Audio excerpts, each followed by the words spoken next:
Jadi peningkatannya tuh lumayan tinggi di situ. Ini juga akhirnya mengakibatkan kita punya revenue terus meningkat gitu. Kopi itu sendiri bakal tetap ada di kedepannya. Apakah trennya akan berubah? Bisa jadi. Misalnya sekarang masih yang tadi nih, yang aren latte, butterscotch segala macam. Mungkin beberapa tahun ke depan bisa berubah mekanismenya. Yang bisa kita jaga dari Fore itu ya kita kinerja performance-nya, keuangan kita, company-nya, growth-nya. Nah, untuk beberapa tahun ke depan, Fore itu sudah clear plan-nya. Kita masih bakal terus berkembang, bukan cuma nambah store doang. Jadi tadi ada brand baru, segala macam. Masih bakal banyak Baru terungkap 2 tadi, nambah store sama brand baru tadi, Fore Donut. Apalagi tuh? Ditunggu nanti.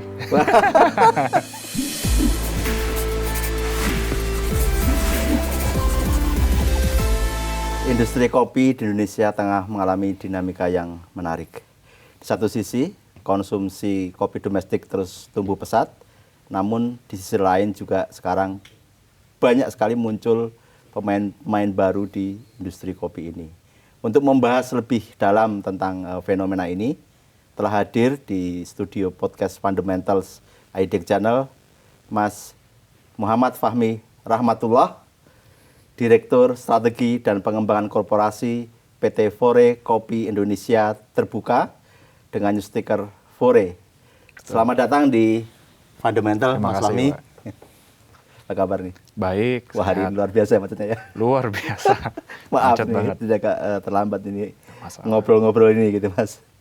Mas Fahmi, kita lihat kemarin sampai Q3 kinerja Fore cukup baik ya dari sisi harga sahamnya juga dibanding IPO 188 di April, kemarin udah lebih dari 500 gitu. Dari sisi fundamental juga oke banget gitu, pertumbuhan dari sisi pendapatan naik, terus EBITDA naik, bottom line juga naik gitu. Tapi sebelum ke sana Mas Fahmi, saya pengen tahu dinamika industri kopi ini seperti apa saat ini di Indonesia? Ya, terima kasih. Dinamika industri kopi di Indonesia ini makin kesini memang makin meningkat. Pesaingnya makin banyak dari yang lokal, dari dalam negeri maupun yang dari luar negeri juga gitu. Mungkin kalau dilihat beberapa tahun terakhir itu pesaing dari China sudah ada beberapa yang masuk ke Indonesia gitu kan ya. Kalau yang lebih lama lagi juga ada yang dari Western juga. Tapi yang dari lokal juga makin banyak gitu. Baik yang itu di sini di Jakarta ataupun yang di daerah masing-masing gitu. Biasanya di setiap daerah itu sudah ada kayak local championnya juga dari sana gitu. Iya, jadi persaingan semakin ketat sebenarnya. Cuman sebagai salah satu brand coffee yang sudah berdiri dari beberapa tahun yang lalu, kita dari 2018 kita memiliki beberapa strategi tetap relevan di market di Indonesia ini. Mas Fahmi, kalau kita lihat kan di tengah persaingan yang semakin ketat, tapi pertumbuhan top line-nya, pendapatannya juga signifikan, bisa disampaikan. Strateginya apa sih gitu, sehingga bisa naik 62% kan pendapatannya? Ada beberapa. Satu pasti kita ekspansi menambah outlet. Bisa dilihat kita per September itu dibandingkan tahun lalu sebelum kita IPO kita udah nambah lebih dari 60. Jadi total itu sekitar 290 per September sampai sekarang outlet, udah outlet. Termasuk outlet yang baru yang Fore Donut bukan? Itu saya belum hitung itu. Oh, belum hitung. Iya. Jadi yang tapi itu kopi. Betul. Fore Donut kita belum banyak karena masih baru banget. Yang di Fore Kopi sekarang udah lebih dari 300 per hari ini. 300 outlet. Oh, outlet. Iya, betul. Jadi salah satunya tadi ekspansi penambahan outlet, terus produk inovasi. Jadi kalau di Fore itu kita ada namanya seasonal. Mas, seasonal itu per 3 bulan sekali, itu kita akan keluarkan beberapa SKU baru. Mungkin yang paling terbaru yang kita keluarkan itu matcha seriesnya kita. Jadi ada beberapa matcha, ada yang pure matcha, ada yang dicampur kopi, segala macam itu kita selalu keluarkan. Nah, kombinasi antara ekspansi ini tadi, ekspansi nambah store, terus inovasi produk, didukung juga dengan beberapa aktivasi marketing, ini yang menambah traffic penjualannya kita gitu ya. Jadi peningkatannya tuh lumayan tinggi di situ. Ini juga akhirnya mengakibatkan kita punya revenue terus meningkat gitu. Tapi mostly masih dari Jabodetabek ya?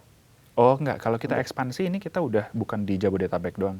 Kita ekspansi ini di tahun ini itu kurang lebih splitnya setengah-setengah antara di Pulau Jawa sama di luar Pulau Jawa gitu. Iya. Mungkin yang paling jauh nanti yang akan udah ada nih nanti di Ambon gitu. Terus nanti ada beberapa lagi di beberapa daerah yang lain. Menarik ya, berani di ekspansi di daerah-daerah yang relatif ya kalau kita bicara skala kota masih lebih kecil kan dibanding Jabodetabek gitu ya. Demand-nya tuh selalu ada sebenarnya di sana. Tinggal kita positioning-nya tuh mau bagaimana gitu. Karena approach-nya beda. Di saat kita membuka di daerah seperti Jakarta atau Jabodetabek dibandingkan kalau misalnya kita bukanya di Makassar atau kota-kota yang lain di luar Pulau Jawa, itu akan ada sedikit perbedaan yang kita lakukan di situ. Tapi intinya di sana demand-nya ada. Gitu. Jadi bisa Pricing? diserap. Pricing sama. Kalau Sama di kan? Fore Coffee itu kita policy-nya satu, pricing-nya satu, kecuali kita di airport. Ya. Oh. Ya. Jadi harga Jakarta, harga Ambon, harga Makassar sama semua ya. Sama. Dan ternyata demand-nya juga masih besar gitu meskipun di daerah-daerah ya. Ada di mana? Menarik sih. Kalau Mas Fahmi menyikapi munculnya pemain-pemain baru yang semakin banyak ini gimana? Kita menyambut dengan baik ya untuk itu karena semakin banyak persaingan juga jadi lebih healthy untuk industri, terus membantu mengedukasi juga nih untuk konsumer di Indonesia ini juga.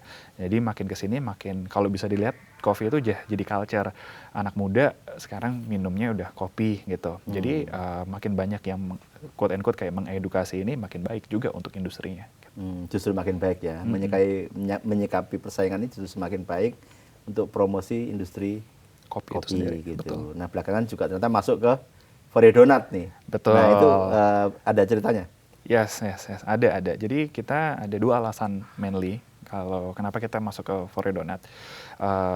Satu, selain ini bakal jadi next growth engine-nya di Fore, kita berdasarkan risetnya dulu. Jadi di risetnya ini, internal riset yang kita lakukan, donat ini salah satu kategori yang pertumbuhannya untuk beberapa tahun ke depan itu cukup tinggi, gitu. Terus yang kedua itu internal capabilities-nya kita. Jadi di internal timnya kita itu lumayan banyak experience di bidang donat gitu. Terus kita juga ada chef internalnya kita segala macam, punya pengalamannya lumayan banyak di bagian situ. So kita ngelihat ada opportunity di market, tapi dan didukung juga dengan kita punya internal capability nih. Nah, akhirnya kita luncurin lah Fore Donat kemarin gitu. Sekarang kita udah punya 2 store-nya. Yang di Karawaci sama kan? di Panglima Polim. Next berarti ini akan jadi new engine growth ya untuk Yes, Fore ya? untuk ke depannya, beberapa tahun ke depan. Menarik juga ya donat ya? Donat. Donatnya kita kita juga udah pernah nyoba belum donatnya? Karena donatnya kita sedikit berbeda ya dibanding yang lain. Kita misalnya ingredient utamanya kita pakainya labu. Itu kita source lokal semua dari petani-petani di sini. Labu ya? Labu. Terus variannya pun kita lumayan bisa beda dibanding yang lain. Selain varian yang manis, kita juga ada keluarin nih lokal banget. Contohnya yang savory itu ayam pop. Jadi donat rasa ayam pop? Iya beneran, rasa ayam pop, terus ada saus ayam popnya juga. Terus kita juga ada ayam kaleo gitu, ada beberapa macamnya. Nah tadi kan udah hampir 300 ya outletnya Fore ya? Kopi, ya. Tahun depan berapa rencana? Masih sama, pertumbuhannya kita kan setiap tahun kita coba targetnya sekitar 60-70-an kurang lebih gitu. 60-70 outlet? 70-an outlet ya. Apa sih kalau saya memutuskan nih mau buka outlet baru, apa yang jadi basis pertimbangan? Faktor-faktornya ya. Iya, kita ada beberapa kriteria. Misalnya kayak density satu areanya, terus traffic, terus income-nya juga, terus for sure itu ada beberapa yang kita lihat misalnya ada fasilitas umumnya, ada apa aja tuh di situ, ada rumah sakit, ada sekolah, itu ngaruh gitu. Jadi ada beberapa metrik yang kita pakai untuk menentukan satu area itu visible atau enggak untuk kita buka gitu. Kalaupun visible mau berapa banyak bukannya di daerah situ gitu. Jadi ada visibility study yang kita lakukan untuk membuka outlet. Ada nggak kekhawatiran ini industri ini sustain nggak sih sebetulnya gitu kalau kita bicara prospek ke depan gitu? Iya. Kan ada kan dulu ada brand minuman tertentu, wah rame banget ya awal-awal, sekarang udah sepi. Nah kalau Fore melihat ini kira-kira apa? sustain nggak industri ini? Kita optimis industri kopi itu sendiri bakal selalu ada di Indonesia, terutama karena kopi itu udah lama sebenarnya di Indonesia tuh udah ada, cuman bentuknya beda aja. Kalau dulu misalnya 30 tahun, 40 tahun yang lalu, yang paling terkenal misalnya kopinya kopi tubruk gitu kan. Iya, Tapi betul. makin kesini variasinya dirubah, tapi masih kopi gitu kan. Cuman ada misalnya aren latte, ada butterscotch sisat latte-nya Fore, pandan latte, segala macam. Jadi kopi itu sendiri bakal tetap ada di kedepannya. Apakah trennya akan berubah? Bisa jadi. Misalnya sekarang masih yang tadi nih, yang aren latte, butterscotch segala macam. Mungkin beberapa tahun ke depan bisa berubah, tapi kopinya bakal tetap stabil, masih ada. Gitu. Jadi tren mungkin variasinya yang berbeda, Betul. cuma kopinya akan terus ada. Betul. Jadi produk akan terus berubah dong. Betul, that's why kita tadi per 3 bulan sekali itu kita ada punya seasonal, karena kita harus keluarin produk-produk yang memang disukain market biar stay relevant di situ. Itu riset juga? Yes, kita ada risetnya lumayan panjang, itu ada FGD, macam-macam, sampai angkanya sudah sesuai yang kita mau, baru kita akan rilis ke publik. Gitu. Jeli juga. Kalau tiap kota kopinya sama nggak? Variannya sama. Oh, tetap sama ya? Sama. Artinya orang minum kopi di Jakarta ternyata juga disukai di Makassar, variannya sama? Sama, di Bali semua sama, Palembang, Pekanbaru sama, Padang sama. Mas, kalau kita bicara ke depan nih, Fore gitu, masih bisa nggak kira-kira dengan laju pertumbuhan seperti sekarang gitu untuk tahun-tahun ke depan?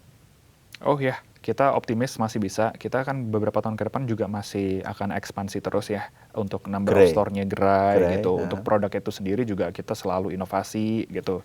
Terus untuk makanannya yang terbaru, ini kan tadi kan di Fore Donat juga sekarang masih jumlahnya masih sedikit, tahun depan akan kita lebih banyakin lagi. Jadi ya masih terus ekspansi kalau kita. Masih bisa dengan laju pertumbuhan 40-60% seperti sekarang kira-kira? Kita masih optimis, masih bisa. Optimis, masih bisa. Ya. Kalau ekspansi luar negeri? Kita ada ekspansi di Singapura, walaupun memang jumlahnya tidak sebanyak di Indonesia gitu.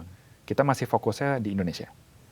Banyakin di Indonesia dulu. Market di sini masih besar ya? Masih lumayan besar di Indonesia, terus kita punya jumlah store itu relatif lebih sedikit dibandingkan beberapa kompetitor yang lain. Jadi kita masih melihat di sini, di mana juga masih ada untuk positioningnya Fore.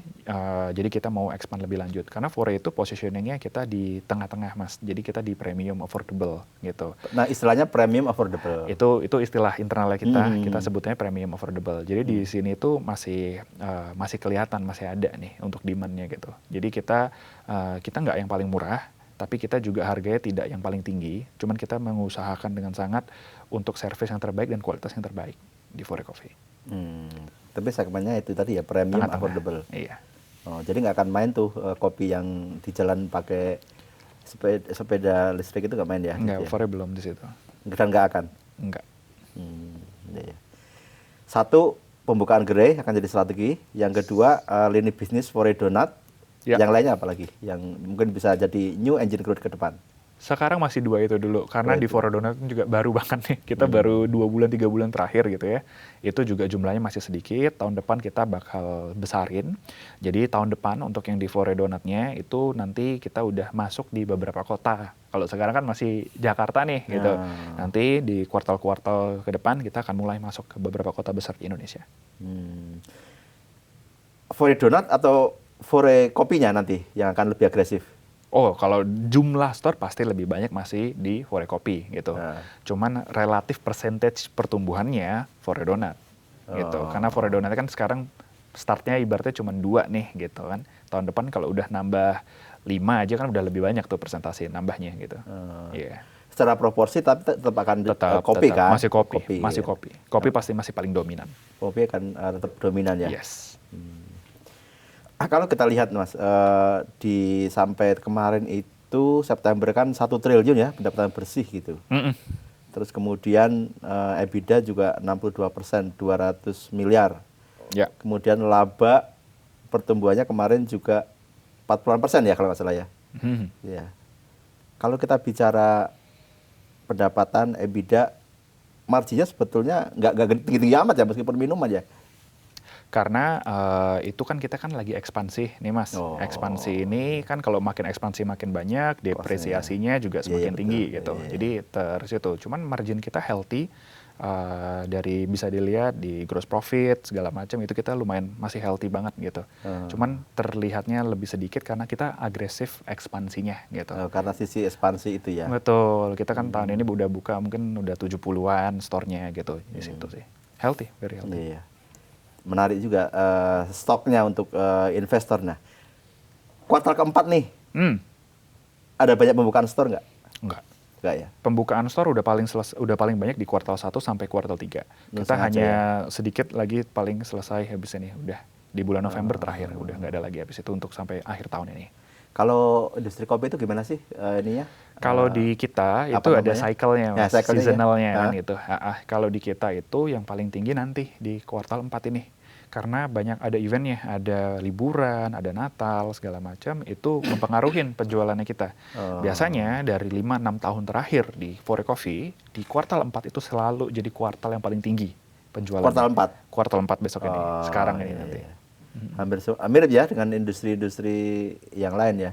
Kuartal 4 akan jadi momentum pertumbuhan yang paling tinggi dibanding kuartal sebelumnya. Nanti kuartal 1 agak slow. Normalize lagi. Normalize lagi. Nanti tapi kalau kuartal 1 tahun ini kan udah dekat-dekat Lebaran. Ya, itu naik lagi. Mungkin naik lagi ya. Jadi pas di puasanya turun, tapi nanti langsung ke catch up di bagian Lebarannya. Lebarannya naik ya. Uh-uh.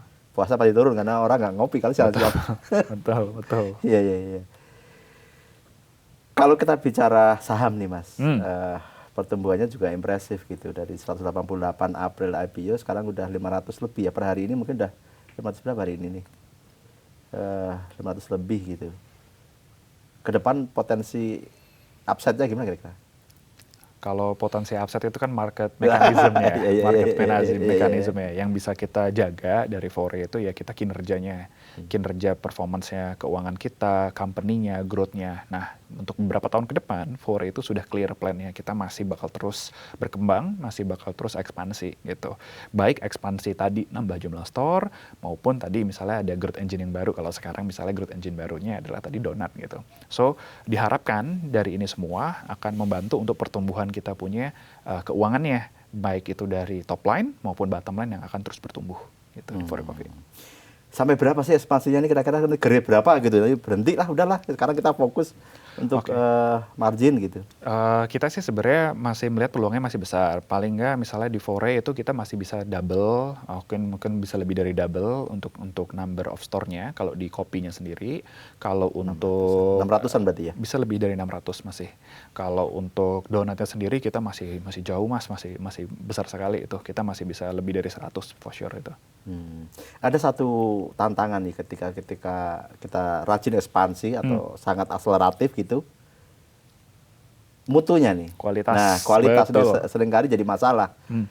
Bagaimana Fore bisa mengantisipasi ini gitu? Ya, kualitas itu salah satu yang Fore sangat jaga. Jadi mau beli Fore-nya di kota manapun, kita akan make sure itu sama kualitasnya.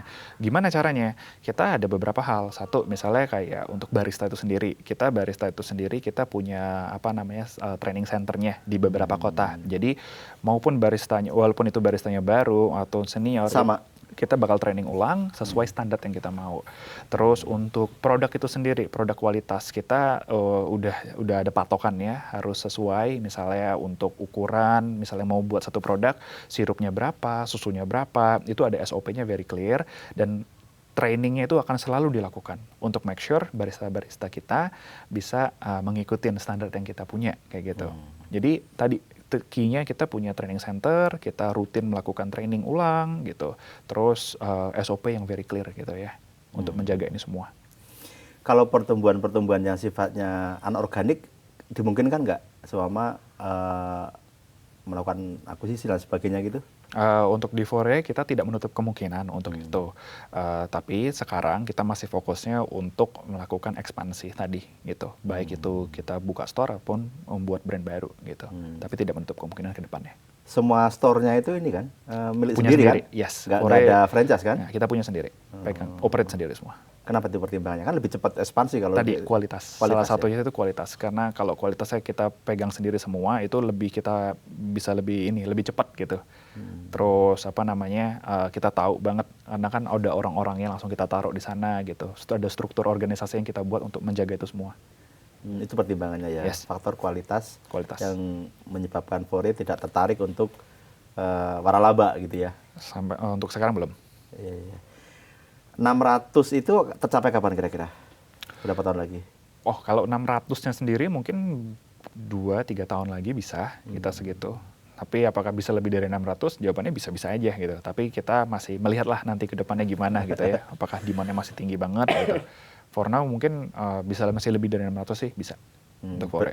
Berarti artinya 2-3 tahun ke depan kita akan melihat Fore ini emiten yang sangat agresif ekspansi ya. Kita masih terus bertumbuh, masih ekspansi terus. Iya. Growth stock nih. Jadi kalau kita percaya industri kopi Indonesia masih menarik, ya Fore salah satu emiten yang menjanjikan ya. Oh iya, jelas.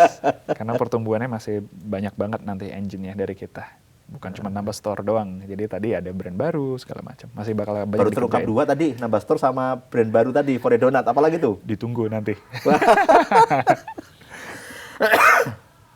Jadi masih belum mau membocorkan nih, belum ngasih spill ke kita nih. Kita mau ngapain aja Fore ini. Nah, Mas kalau di di fundamental ini ada gimmicknya nih. Pertanyaan pendek nanti Mas Fahmi jawab ya. Boleh. Oke. Namanya this or that.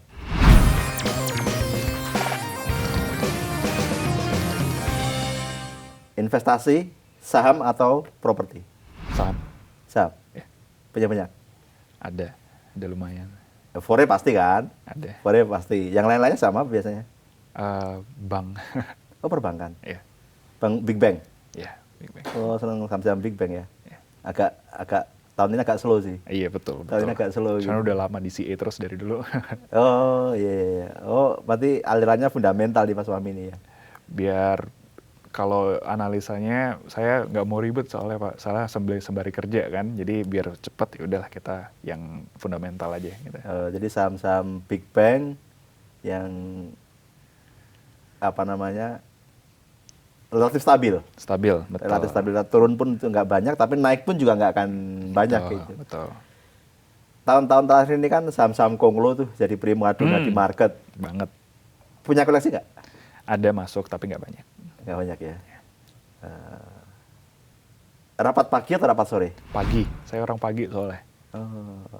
Morning person. Iya, saya bangun pagi banget. Jam berapa? Jam 4 lah saya udah bangun biasanya. Jam 4 ya? Iya. Olahraga? Olahraga. Lari, treadmill?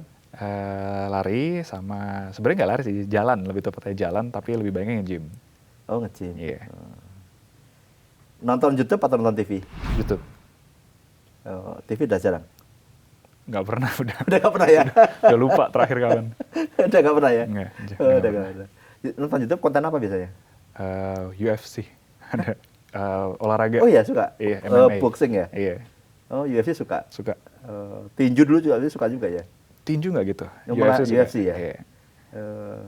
Kalau nanti suatu saat nih udah pensiun lah dari dunia profesional gitu, mau tinggal di desa atau di kota?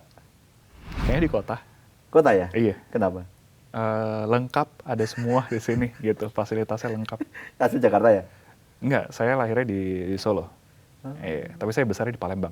Saya di Lambang. Iya. Tapi nanti kalau pensiun pengennya di Jakarta. Jakarta aja. Udah nyaman di Jakarta nih. Iya. Intuisi atau logika? Logika. Ini penting banget nih orang pengembangan bisnis kan. Logika. Logika? Iya. Basis data semua gitu ya? Sebisa mungkin basis data ada. Iya. Sepeda atau lari? Lari. Lari? Iya. Rutin? Seminggu 2 kali 3 kali jalan. Saya nggak lari, jalan-jalan. Iya. Jalan ya. cepat aja gitu. Jalan cepat? Iya. Setiap pagi? Setiap pagi jam 5 biasanya. Di treadmill atau keluar gitu? Di treadmill kecuali hari Minggu. Kalau hari Minggu baru keluar pagi. Iya. Ngopi pagi atau ngopi sore? Pagi Atau ngopi sore. terus? Iya, ngopi terus. Benar. Saya sehari 2 kali bisa. Iya. Minimal lah ya, minimal. Dulu lebih banyak tapi udah saya kurangin. Itu produknya Fore bukan? Iya. Ngopinya? Buat sendiri di Fore. Oh iya ya, buat sendiri ya? Iya dong. Keren. Ya. Mas, pesan untuk para investor nih, baik yang sudah pesan Fore, yang udah punya saham Fore, atau yang ya masih lihat-lihat saham Fore ini bagus nggak, itu apa pesan yang bisa disampaikan? Oke, mungkin pertama-tama mengucapkan terima kasih dulu atas kepercayaannya di Fore ya, di saham Fore. Mungkin kita ke depannya yang udah clear itu kita masih terus bertumbuh di Fore Coffee. Masih banyak banget yang bakal kita garap ke depannya, baik tadi yang saya sudah sebutkan maupun pertumbuhan number of store-nya ataupun ada bisnis-bisnis yang lain gitu. So Fore itu adalah company yang masih terus berkembang untuk beberapa tahun ke depan. Satu kata untuk Fore. Hebat. Kenapa tuh? Kita lumayan bisa kerjain dengan cepat untuk beberapa hal gitu. Gimana sih dulu awal, ikut dari awal kan prosesnya? Iya ya, saya dari proses IPO ya. Boleh diceritakan tuh, awal-awal sampai dikatakan bisa hebat gitu. Oh, jadi kita proses itu di Q3 tahun lalu mulainya. Q2 bahkan. Actually di Q2-nya. Di Q2 2004. Iya, di bulan-bulan Juni gitu. Kita udah mulai start preparation-nya. Terus kurang dari setahun lah ya. Di bulan kemarin kita listing di bulan April. 18 April kalau nggak salah. 14 ya? Iya, itu kita udah bisa selesaikan ini. Nah, itu saat prosesnya itu sejujurnya yang tadi saya bilang gak gampang. Ada beberapa hal yang harus kita kerjakan dengan cepat, tapi kerjasama timnya sangat baik gitu, sangat hebat di situ. Jadi bisa kita deliver untuk melakukan IPO-nya. Waktu IPO banyak pemuda-pemuda besar Mas datang juga itu kalau saya nggak salah ingat ya. Ada. Iya kan? Ada Mas Pandu juga hadir kalau nggak salah ya. Ada. Shareholder ya? Sudah lama itu. Iya, dari awal dulunya. Dari awal. Oke Mas, satu kali lagi pesan untuk anak muda. Terus berkarya, jangan takut mencoba hal baru, konsisten dan disiplin. Itu aja. Konsisten dan disiplin. Demikian tadi obrolan saya dengan Mas Fahmi Rahmatullah, Direktur Strategi dan Pengembangan Korporasi Fore. Banyak sekali insight yang kita dapatkan. Yang pasti sesuai yang Mas Fahmi sampaikan tadi, kita akan melihat Fore ini masih akan sangat ekspansif di beberapa tahun ke depan gitu. Ya, kalau keputusan investasi, beli dan lain sebagainya tentu kembali ke penilaian masing-masing investor, individu gitu.